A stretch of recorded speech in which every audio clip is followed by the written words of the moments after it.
the School of Journalism and Mass Communications very well from personal experience. He embodies the San Jose State University Spartan spirit to the maximum. As our convocation program explains, his very successful advertising career started with us in Dwight Bentel Hall. And today, to his great credit, you will periodically see him back in our building, talking to classes and advising the next generation of mass communication students.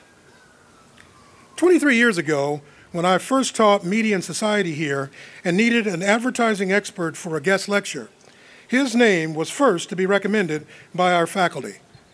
I am so glad I listened. His deep knowledge, passion, and enthusiasm for his work and his profession excited our students and helped me appreciate why he is a respected name here in Silicon Valley. To further confirm his Spartan spirit, when it came time for his son to follow in his advertising footsteps, I hear he gently persuaded him that this was the place to start his career. Every semester after this ceremony, I tell new graduates to look forward to the day when a future director introduces you as a future convocation keynote address speaker, because your work has been recognized in the future as unique and most impressive by your professional peers. Our guest tonight is an exciting and shining example of just that.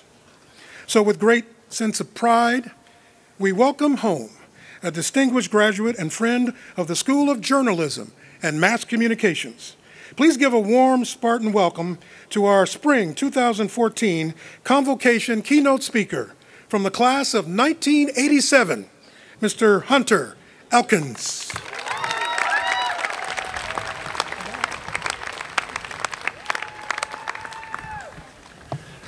My name is Hunter Elkins, and like you, I am a Spartan. Very, very proud of that. My wife is a Spartan. I met her here my freshman year. My creative director of 24 years is a Spartan. My son, Alex, is a Spartan here in the advertising program. My daughter, Rachel, is a duck. I don't know what happened. University of Oregon, it looked good. She liked the rain. At least she's not a beaver. So we're very proud. I'm very proud of both my kids and of their education, but I'm especially proud to be here before all of you to celebrate San Jose State and what it is to be a Spartan graduate in journalism and mass communications. I want to offer my thanks to Dr. Bullock, to Professor Rucker and Professor Hendrick for inviting me and encouraging me to participate in today's proceedings. I'm very excited to be here as a proud Spartan in the tradition of Leonidas and the 300 who battled at Thermopylae against hundreds of thousands of opponents because Spartans are warriors, right? And so like you, I gave a lot of thought to what I would be saying today. I'm sure that I prepared for this speech in many ways the same as you took upon your final exams this semester. Last night about 9:30-ish, I had a Red Bull, 2 cans of Four Loko, and I played some Xbox. But right around midnight, I said, damn it, you're a Spartan and they're going to expect something. So I threw something together and I hope you like it. My wife and I were in Greece 10 days ago. Seriously, we went to Greece to research what it is to be a Spartan. Well, that's what I'm telling the IRS. So thanks to you, I am able to write off that entire trip, which cost more than my 4 years tuition at San Jose State. I'd call us even at this point. And what I learned was the Spartans were a warrior society. From very early on, they trained their children to fight and one day die in battle. Their goal, their one goal, was to experience a glorious death on the battlefield. Well, we're not warriors in that sense. And I learned early on that how you die is much less important than how you live. I was 6 years old in Tulsa, Oklahoma when my 12-year-old brother Lance died of a brain tumor. There was nothing glorious about his death. It was painful and it was tragic. He was born with that tumor and my parents were told he would live to be 4. For 8 more years, he exceeded the life expectancy given to him by doctors. And my parents gave him a glorious life, but his death did not have much glory. But it had a great impact on me, and from that day forward, I recognized that every day you have is a gift. And maybe it's not until you only have a few left that you recognize just how important those days are. And some days, like today, are great freaking days. Some days are days to stop and celebrate. So I decided then, get busy living or get busy dying. That's a quote from Red in Shawshank Redemption, and if you'd like to play a little drinking game with me, if anybody's got anything on you, every time I do a movie quote, you go ahead and take a hit. You might not enjoy the 15-minute speech, but by the end you will be buzzed. I was 7 years old in Tulsa, Oklahoma when I realized I was an entrepreneur. I had 7 cents in my pocket, and down at the new Quick Trip, the comic books had come out, and they were 12 cents. Yes, I'm that old. Comic books were 12 cents. So I was a nickel shy and didn't know what to do, so I had been at a birthday party the week before where they had a scavenger hunt, and I had an idea. So I went door to door with my neighbor Bob Paling from Nebraska, and I told the mothers that answered the doors that we were in a scavenger hunt for a birthday party, and the only item I still needed was a soda bottle. Well, by the third mom, she kindly offered one to me. It was an orange knee-high, as I recall, and we raced over to Quick Trip. I redeemed the bottle for the 5 cents, had 12 cents, bought a comic book. I told my father about it that night, and he actually congratulated me. And it was that day that I knew I should be in advertising. Entrepreneur, by the way, is French for can't get a job working for anybody else. I grew up in Oklahoma, but I didn't feel that I belonged. In Oklahoma, football was a religion, and I was agnostic. I just didn't get the whole Midwestern vibe, and I really longed to be on the west coast of California. I was bullied quite a bit because I was about this tall, my head was about this big, but I weighed about 140 pounds less. So I longed to go to California, and when my dad took a job here in Silicon Valley in the late 70s, I was thrilled to be coming. I went to Pioneer High School, editor of my paper at Pioneer, went on to be student body president. I was a real overachiever in high school. Got a letter from Princeton saying, hey, if you'd like to come to our school, we'd love to consider you. But when it came time for graduation, I knew where I wanted to go. I had my sights set firmly from an early age on the greatest university on the west coast of these United States. I was going to Pepperdine. Yep. I got to tell you why. I was 12 years old in Tulsa, Oklahoma, and they had a show back then that the parents might remember. It was the original reality show. It was called Battle of the Network Stars. So back before cable TV and the halcyon days of old, they would take the network stars from ABC, CBS, and NBC, and they would get them to do a bunch of picnic party games out at the campus of Pepperdine in Malibu because that's where they all lived. So they would do sack races and they would do egg tosses. Well, it was one fateful day in the summer of '77 that I remember seeing Farrah Fawcett of Charlie's Angels playing beach volleyball in a half shirt on the beach of Malibu in front of Pepperdine, and I said, by God, I will attend that university. Upon graduation, I actually received good news from Pepperdine. Not only would they accept me, but they would offer me a scholarship, a partial scholarship for all 4 years. My dad, knowing that my sister, also a Spartan, was planning to go on to medical school to be a doctor, decided that, 2 years at San Jose State would make a lot of sense for you, Hunter. It's basically the same education. It's right here in town. You can live at home. Boy, won't that be swell. And he sold me on my safety school. I can't tell you how happy I am that he made me see the light. I even heard bells. Because it was here at San Jose State that in my very first semester, I met my wife, Gina. We just celebrated our 25th wedding anniversary together. We were in line for the bathroom at a fraternity party. It's a great romance. I joined Sigma Chi, and one of the brothers, when I was a pledge, was on the radio station. Yeah, I was a radio TV major originally because I thought I was going to be in broadcast journalism, kind of a Ron Burgundy wannabe, if you will. I thought I was a pretty big deal. Go ahead and have a drink, by the way. And I got on this radio station, KSJS, the 91 and only, my freshman semester, and by God, I was awful. So I decided I'm never going to make a living in radio. This is going to be a tough gig. Maybe marketing. My dad does marketing. No, there's math and marketing. What else do you have? It looks like 70% of the girls are in advertising. Advertising seems like a great idea. So I got into the advertising program, and I had 3 professors who made a profound mark on me. Jack Quinton, who taught Advertising 121, retail advertising. Jane Wirtz, who taught media and media planning. And then later, Marshall Raines, my senior year, who was my advisor for the management class and on into the campaigns class. I actually went on to name my advertising agency Elkins Retail Advertising after that class, Advertising 121, because that's how much my education meant to me. Upon graduation, I I had a job the next day. So for all of you, I started tomorrow morning. I had a job at an advertising agency. And I had my resume and it had down that I had an advertising degree from San Jose State. And some people will say, Hunter, wouldn't it have been better if your resume had said you went to Princeton? Wouldn't it have been better if your degree said you went to Pepperdine? And I defer them to my friend Scott Allison, who is the founder of Allison & Partners PR, one of the fastest growing mid-sized agencies in the world, now with 12 offices around the globe. And I was sitting at dinner one night with Scott and a group of entrepreneurs, and one of the gals brought up a local hotelier who she thought was a pretty big deal. And Scott surmised the guy's career as, he's a douchebag. So she said, but he went to Stanford Business School.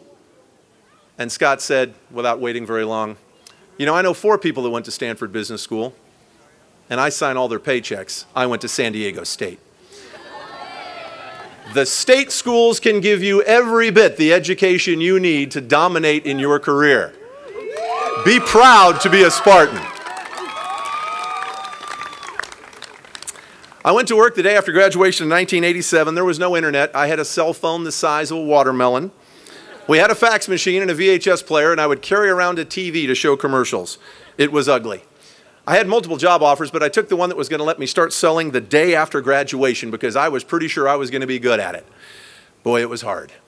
I remember pitching Mancini's Sleep World, and it wasn't Randy Mancini, who was my age at the time. We were both about 23. I was actually pitching his father, and it didn't go well. They had one store at the time in Santa Clara. And I remember driving down the street and pulling over to a park and sitting on a grassy lawn like I used to do here at San Jose State in the quad. And I had tears in my eyes, literally. And I asked myself, is this what you're going to do for a living? And I decided, yes, it is, because you're good at it. I just don't like where I'm working. And so after 2 years working in that agency, I had offers to go elsewhere, and I decided to leave. And I came back to the most important and valuable mentors I had in my life, my professors at San Jose State.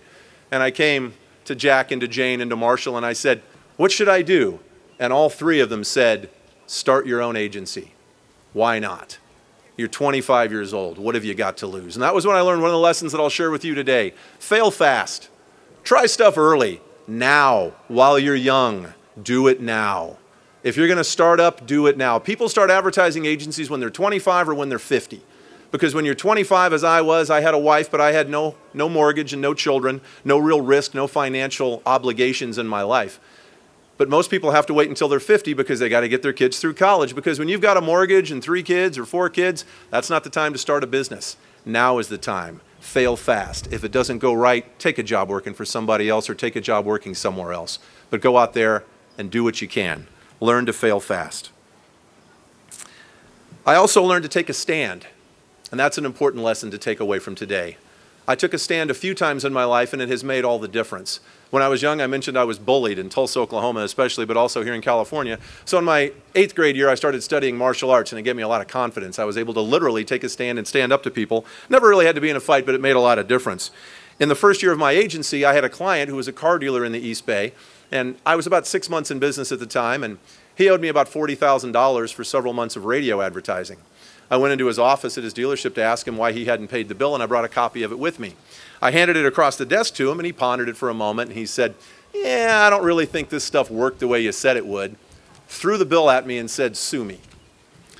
I was pretty certain on that day that if I didn't get that money, I was going to be out of business. He stood up to walk out of his own office to make a little show of it, and I took a stand. I don't recommend this professionally or even legally, but it felt pretty good.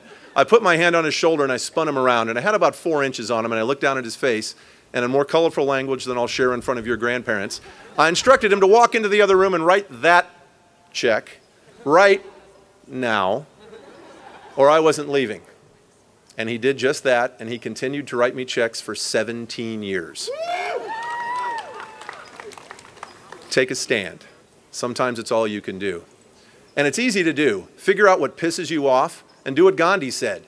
Be the change you want to be in the world. Find that thing that makes you angry. Bullies make me angry. So I've been on the board of Next Door Solutions to Domestic Violence for 4 years, helping to take women and children away from abusive fathers and husbands. It makes me feel better that I can help those that have been bullied in this society.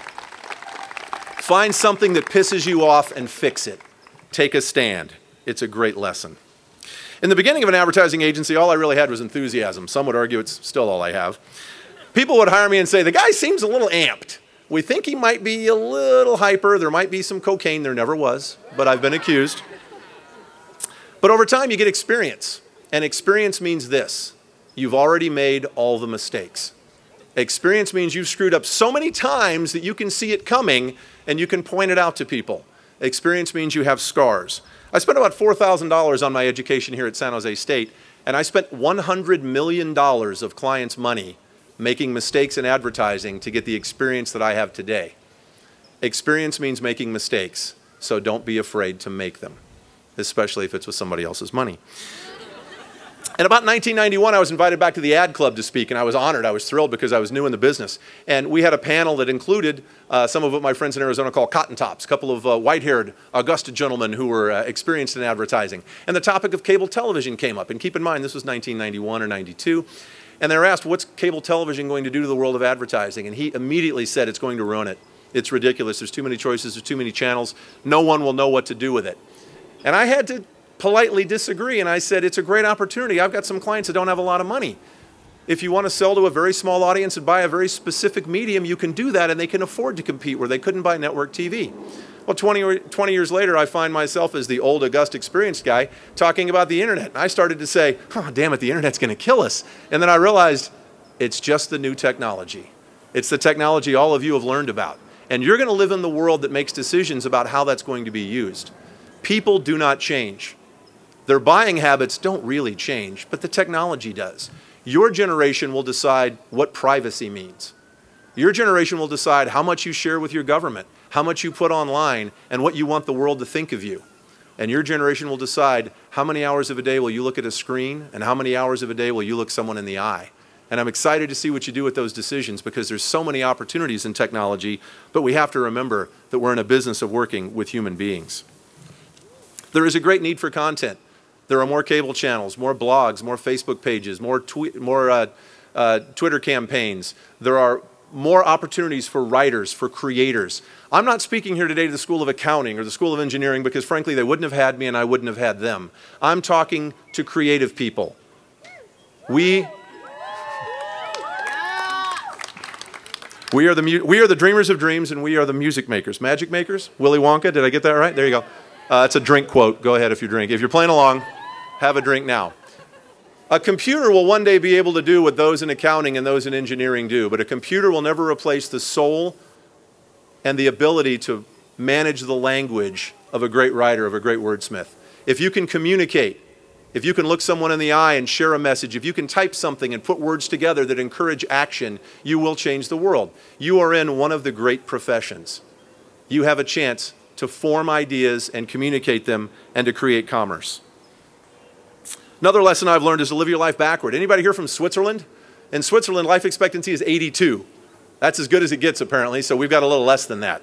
Imagine you're 82 and look back. When it comes time to make a hard decision, do I quit this job? Do I take this chance? Do I marry this girl? Ask yourself what your 82-year-old self would be proud to say was the answer, and that's probably what you should do. And remember that every chapter of your life is important. Today is an amazing day. I envy you this day. I had this day and I enjoyed it greatly. And some will say, yeah, but Hunter, you got the agency and you got a little bit of money now and it's kind of cool. And I go, yeah, but I'm almost 50. Hell, I want to be young again. So every chapter is as important and as valid as any other. I can remember in 1987, I had a Dodge Colt that had no passenger seat. It broke. And my then girlfriend, Gina, saw me driving to a job interview, as I recall, and I had my suit jacket hanging in the back window. And she said to me, I saw you driving off campus and I saw your suit jacket hanging there, and I knew wherever you were going to be a success. That made me more proud than anything that's happened in the 25 years intervening. Every chapter of your life means something. And you may think the first time you fall in love is going to be the greatest time, and when I fell in love with my wife, I was sure of that. And then a few years later, I fell in love with my son when he was born. And then a couple of years after that with my daughter. And I look forward to one day falling in love with my grandchildren. Every chapter is important and vital. Every day means something and will be part of the landscape of your legacy. Do not take for granted, I'm only 22. What does it mean I'm 25? I'm 35, and before that, you're dead. Every day counts. Don't waste them. One of my mentors, Warren Rustand, a very successful businessman, has turned around 17 different companies and currently runs a $2 billion industry out of Arizona, says compare down, not up. Don't look at what Bill Gates has or what Zuckerberg has, what Steve Jobs had. Right now, you are better off than 98% of the human beings on this planet. You are college educated from an excellent institution. You're sitting next to beautiful, wonderful, talented people who are going to be friends of yours for the rest of your lives. You have amazing opportunities. Count those blessings and recognize that when you compare down, you are on the top of the heap. Never underestimate what you can accomplish and always set your goals high, but recognize how fortunate you are every day, as my friend Warren Rustand encourages. I was asked about integrity. Professor Rucker asked me when he asked me to give the speech today to talk about that and what it means in the business of advertising. And some consider the BS in advertising to be the bullshit that is advertising. Well, in fact, it's a business that can be interpreted a lot of ways. Maybe too many people have seen too many episodes of Mad Men. But for me, I've been asked in my 27 years in my career to fake invoices, to cheat on co-op, to make up testimonials, to write Yelp reviews for products that I've never bought. And every time I've said no. And it's not because I'm some great bastion of ethics, that I'm some moral leader. It's because it's bad business. Because once you have broken trust, it cannot be mended. Once you have ruined your reputation, you can't get it back. How'd you like to own the Clippers right now? Think about it. It's not coming back. Who wants that PR job? It's important to belong to something. Find a group of people, alumni, organizations to belong to. To go fast, you go alone. To go far, you go together. Don't try to be an island. Reach out and find support. Nobody's great at everything. Finally, the Entrepreneurs Organization that I've been a member of for 14 years has a credo, boldly go. Travel the world. 70% of Americans do not have a passport. I hope you don't count yourselves among them. Get a passport, see the world, learn other cultures. You'll find out that human beings are 99% the same in their DNA and in their lifestyles. Every culture, the parents want their children to do better than they did. The grandparents want to spoil grandchildren. Young people want to find someone to love, want to find a career, want to find meaning in their lives. But somehow that 1% of difference leads to hatred and prejudice and war. And only through travel and through communication, that thing that you are so good at, are we going to change that. Through commerce, having everybody have some skin in the game, you're going to create a better world. And I believe this is the generation that will actually do that. Be bold. Boldly go. Jeff Hoffman was one of the founders of Priceline, the online website for selling travel services. He now runs a company called Color Jar. And among his many business endeavors, he used to promote concerts with Justin Timberlake and fights with the likes of Evander Holyfield. JT, there you go. He knew Evander Holyfield, they became friends. And Jeff's not an especially fit man. He's a very bright man and a very giving man, but he's a little rotund, a little balding, enjoys a little more pasta than he might need to. And he went to meet Evander Holyfield at the gym one day. And Evander Holyfield was on this big metal contraption with his body sticking out parallel to the ground, and he was doing inverted sit-ups. And he had a weight set on his neck, and he was sweating. And Jeff came in, and he heard the count, and it was 205, 206. And he started talking to Evander while he was finishing his sets, 219, 220. And he was talking about where they're going to go to lunch and how the big fight's going to be and how good things are going at Priceline. And he gets to the end, he says, let me help you out with that. And he's counting 287, 288. So Evander, what do you think of this fight? You know, what are the odds, blah, blah, blah. So he gets about done, and he says, okay, I think we're done. And Evander Holyfield freezes in the air, and he says, what's the count? And he says, it's 299 or it's 300. What's the difference? And Evander Holyfield's body is sticking out completely straight, parallel to the ground. He turns his head with the weights on it, dripping sweat from his shoulders and his forehead. He looks Jeff in the eye, and he said, what's the difference? 300 is the heavyweight champion of the world, and 299 is everybody else. Be the 300, like the Spartans, like Leonidas and his 300. When asked to send military assistance to a neighboring city-state, Leonidas would send one Spartan. One Spartan can change the world. Each of you has that opportunity to seize that and to make that your own. The Greek historian Heraclitus said, out of every 100 men, 10 should not be there. 80 are just targets. 9 are the real fighters, and we're lucky to have them, for they make the battle. But one is a warrior. One is a Spartan. And he will bring the others back. Leonidas would send one Spartan, and we'll send all of you out into the world. And I wish for you not the Spartan dream of a glorious death, but I wish you all so much more. I wish you all a glorious life. Thank you and congratulations, class of 2014.